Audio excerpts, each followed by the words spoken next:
नमस्कार दोस्तों, मेरा नाम है राहुल और आप सभी का स्वागत है आज की स्पेशल वीडियो में।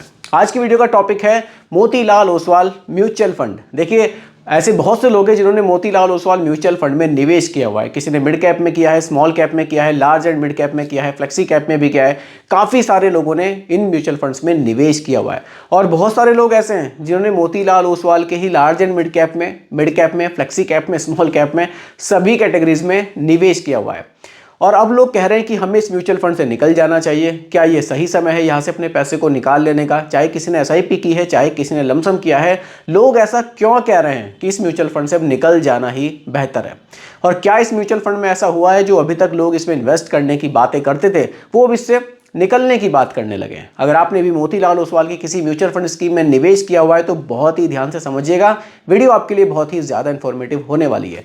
पूरा डेटा आप लोगों के साथ शेयर करूंगा कि आखिरकार ऐसा क्या हुआ है, क्यों इसके रिटर्न्स नेगेटिव गए हैं, और ये जो मोतीलाल ओसवाल स्कैम का मामला लोग कह रहे हैं कि स्कैम हुआ है, ये सब क्या चल रहा है, कैसी अफवाहें मार्केट में है, सब कुछ हम लोग आज की वीडियो में डिस्कस करेंगे। सभी कुछ समझाऊंगा आपको बिल्कुल सिंपल भाषा में, धैर्य के साथ ध्यान से समझिएगा। आइए स्टार्ट करते हैं। देखिए, पहले मैं बात कर रहा हूं Motilal Oswal mid cap fund की। 3 फंड्स आपको मोतीलाल ओसवाल के दिखाऊंगा। इन 3 फंड्स को देखने के बाद ही पूरी पिक्चर आप लोगों के सामने क्लियर हो जाएगी। ध्यान से समझिए। अगर सबसे पहले मैं रिटर्न्स की बात करूं, देखिए, अगर आप इस म्यूचुअल फंड के थोड़ा सा लंबा ट्रैक रिकॉर्ड देखेंगे, जैसे कि पिछले 10 साल के अगर रिटर्न्स देखेंगे तो आपको बहुत शानदार दिखाई देंगे। लेकिन अगर आप थोड़ा सा नज़दीकी रिटर्न्स देखेंगे, देखिए काफ़ी हद तक आपको ग्रीन ही दिखाई देगा। लेकिन जैसे ही आप पिछले 6 महीने के रिटर्न्स देखेंगे तो आपको ये कम दिखने शुरू हो जाएंगे। और अगर आप पिछले 1 महीने के रिटर्न्स देखेंगे तो ये -10% तक आपको दिख रहे हैं। और अगर आप कैटेगरी एवरेज से कंपेयर करेंगे तो वहाँ माइनस तो हुआ है, रिटर्न सभी म्यूचुअल फंड्स में घटे हैं क्योंकि स्टॉक मार्केट अभी हमारी काफ़ी डाउन हुई थी। लेकिन कैटेगरी एवरेज -5.92 है, तो यहाँ हमें लगभग 10.5% की गिरावट देखने को मिली है। तो ऐसा क्यों है कि हमें यहाँ ज़्यादा गिरावट देखने को मिली है? उसका भी रीज़न आपके सामने है। देखिए, आप इन होल्डिंग्स को देखिए। यहाँ जो पैसा है कल्याण ज्वेलर्स में 9.64% इन्वेस्ट किया गया है, यानी कि एक बड़ा अमाउंट कल्याण ज्वेलर्स में ही निवेश किया गया था। और कल्याण ज्वेलर्स का जो शेयर था उसमें अभी काफ़ी ज़्यादा गिरावट हमने देखी थी। देखिए, फ़र्क तो पड़ेगा। हमने पैसा लगाया ही कल्याण ज्वेलर्स में सबसे ज़्यादा है और वही शेयर हमारा जब डाउन होगा तो हमारा जो म्यूचुअल फंड है उस पर फ़र्क ज़रूर पड़ेगा। अब देखिए, यहाँ बातें क्या चल रही हैं कि यहाँ जो कल्याण ज्वेलर्स हैं उन्होंने जो मोतीलाल ओसवाल के फंड मैनेजर हैं उनको ब्राइब दी थी कि आप इसी में ज़्यादा पैसा निवेश कीजिए। ऐसी कुछ अफवाहें थी, ऐसा कुछ अभी कंफर्म तो कुछ भी नहीं हुआ है। सिर्फ अफवाहों पर ही इतना फ़र्क पड़ा है कि लोगों ने मोतीलाल ओसवाल म्यूचुअल फंड में निवेश करना काफ़ी कम कर दिया। जो नए इन्वेस्टर थे वो जुड़ना चाहते थे मोतीलाल ओसवाल म्यूचुअल फंड में, लेकिन अभी वो किसी वजह से रुक गए हैं कि अभी पूरा मामला पहले क्लियर हो जाए। लेकिन जो लोग इन्वेस्टेड हैं उनके लिए बात करता हूँ।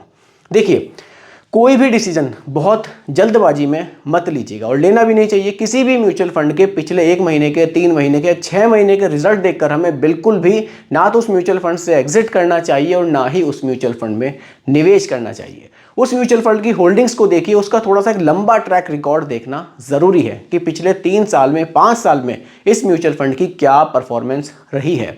और देखिए, जब हम निवेश की बात करते हैं, यहाँ मैं आप लोगों को वीडियोस के माध्यम से समझाता भी हूँ कि अपने पोर्टफोलियो को डाइवर्सिफाइड कीजिए। एएमसी में भी आपके डिफरेंस होना चाहिए।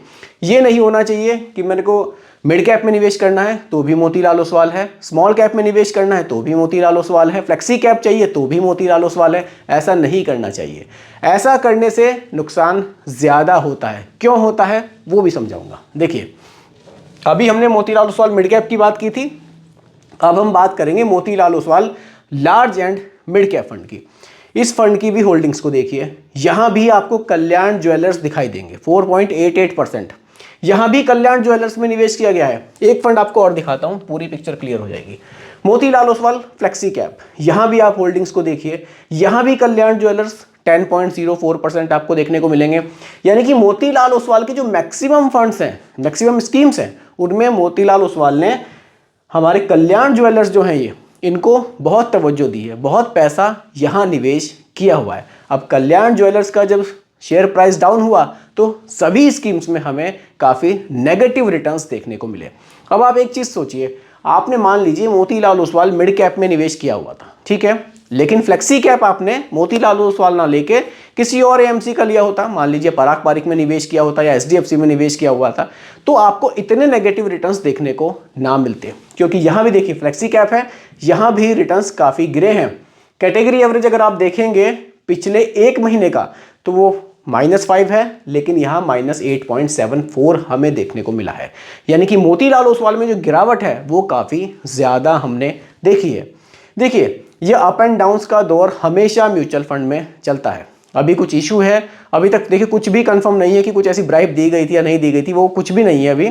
सिर्फ अभी आप इन चीज़ों को थोड़ा सा ध्यान से समझिए। अपने आप को समझाना ज़रूरी है कि अगर flexi cap mutual fund Motilal Oswal के अच्छे रिटर्न्स डिलीवर कर रहा है, मिड कैप भी डिलीवर कर रहा है, स्मॉल कैप भी डिलीवर कर रहा है, तो मैं सारा पैसा उनमें निवेश ना करूं, मैं थोड़ा सा उसमें डाइवर्सिफिकेशन रखूं। मैं फ्लेक्सी कैप किसी और एएमसी का ले लूं, मिड कैप यहां ले लिया मैंने, स्मॉल कैप मैं किसी और एएमसी का ले लूं। इस तरह से करने से क्या होता है कि आपका पैसा एक ही तरह के स्टॉक्स में नहीं जाता है, फिर आपके स्टॉक्स अलग होंगे, आपके सेक्टर्स थोड़े से डिफरेंट होंगे। उससे क्या होगा कि आपके रिटर्न्स एकदम से नहीं गिरेंगे। हो सकता है आज मोतीलाल ओसवाल में कोई प्रॉब्लम आई है, कल किसी और एएमसी कंपनी में आ जाए, किसी भी एएमसी कंपनी में। इसी तरह से लोगों ने क्वांट में भी किया था, क्वांट के रिटर्न्स एक टाइम पे बहुत शानदार थे। फ्लेक्सी कैप में भी क्वांट, मिड कैप में भी क्वांट, स्मॉल कैप में भी क्वांट, लोगों ने उन्हीं में ही सारा पैसा निवेश कर दिया था। लेकिन क्वांट के साथ भी कुछ ऐसा हमें देखने को मिला कि वहां भी रिटर्न्स हमारे काफ़ी कम हुए, लोग फिर से परेशान हुए। इसीलिए कोशिश कीजिए किसी भी एक एएमसी में सारा पैसा निवेश नहीं करना है, इसमें डाइवर्सिफिकेशन ज़रूरी है। पोर्टफोलियो डाइवर्सिफाइड होना चाहिए, large cap, mid cap, small cap, flexi cap, इस तरह से आप डाइवर्सिफिकेशन रखें। एएमसी में भी डाइवर्सिफिकेशन रखें, कुछ एसबीआई में है, कुछ मोतीलाल ओसवाल है, कुछ क्वांट है, कुछ निपॉन है। इस तरह से रखेंगे तो आपके लिए ज़्यादा ये बढ़िया रहने वाला है। तो यही आज की वीडियो का टॉपिक था। उम्मीद करता हूँ कि सर ने जो कमेंट किया था और लोगों को भी ये वीडियो से काफ़ी हेल्प मिली होगी, और अब जब भी वो अपना पोर्टफोलियो बनाएंगे तो कोशिश करेंगे कि हाँ एएमसी में भी थोड़ा सा डाइवर्सिफिकेशन वो ज़रूर रखेंगे।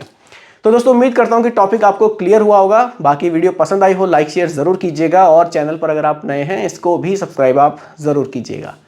धन्यवाद।